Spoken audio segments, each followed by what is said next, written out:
I, I started amateur dramatics about 20 something years ago. I think my daughter was 10, my son was about 4, and I needed a night out now and again. Basically, I was at home because I'd looked after him without working for a few years.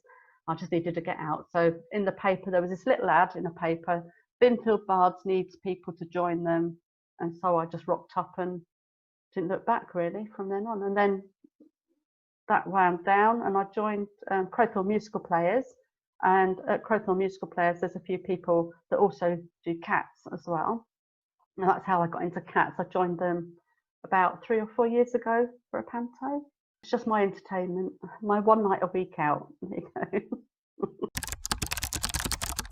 I love watching the set, I love the scenery, I love the acting, I love all of it. Les Mis is one of my favourites, and I went 2 or 3 times. One time to actually watch it, another time to watch the scenery, you know, just to see it from a different perspective really. It's all good, I love it, and everyone's friendly and gets on and has a good time.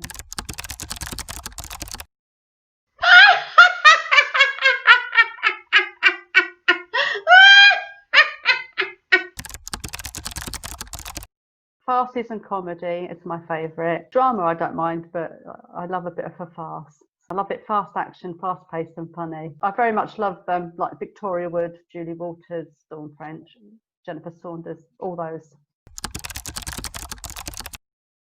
Is something that my friend Mick has done years ago. He used to wind us all up by keep repeating it constantly every time I see him. I can't remember all of it now, bless him, but he did, and it was one of his favourites, and that's what got me to think I'll look it up and have a try myself, because it's funny and I like it, and I thought I'd just do it to wind him up. So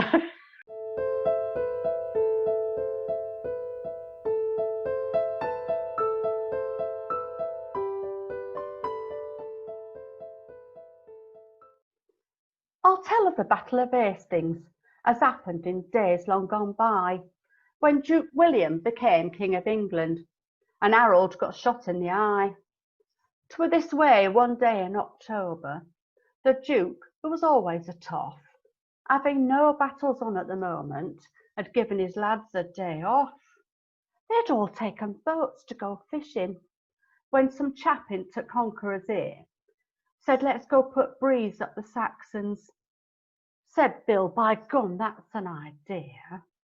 Then turning around to his soldiers, he lifted his big Norman voice, shouting, hands up, who's coming to England? That was swank, because they hadn't no choice. They set sail about tea time. The sea was so calm and so still. And by 9:45 the next morning, they'd arrived at a place called Bexhill. King Harold came up as they landed, his face full of venom and hate. He said, if you've come for regatta, you've got here just 6 weeks too late. At this, William rose, cool but haughty, and said, give us none of your cheek. You'd best have your throne reupholstered. I'll be wanting to use it next week. When Harold heard this here defiance, with rage he turned purple and blue. He shouted some rude words in Saxon, to which William answered, and you? 'Twere a beautiful day for a battle. The Normans set off with a will, and when both sides had duly assembled, they tossed for the top of the hill. King Harold, he won the advantage, and on the hilltop he took up his stand, with his knaves and his cads all around him, on his horse with his hawk in his hand. The Normans had nought in their favour. Their chances of victory seemed small, for the slope of the field were against them, and the wind in their faces and all. Kick-off was sharp at 2:30, and once the whistle had went, both sides started banging each other, so the swineherds could hear them in Kent. The Saxons had best line of forwards, well armed with both buckler and sword, while the Normans had best combination, and when half-time came, neither had scored. So the Duke called his cohorts together and said, let's pretend that we're beat, and once we get Saxons down on the level, were cut off their means of retreat. So they ran, and the Saxons ran after, just as William had planned, leaving Harold alone on the hilltop, on his horse with his hawk in his hand. When the conqueror saw what had happened, a bow and an arrow he drew. He went right up to Harold and shot him. He were offside, but what could they do?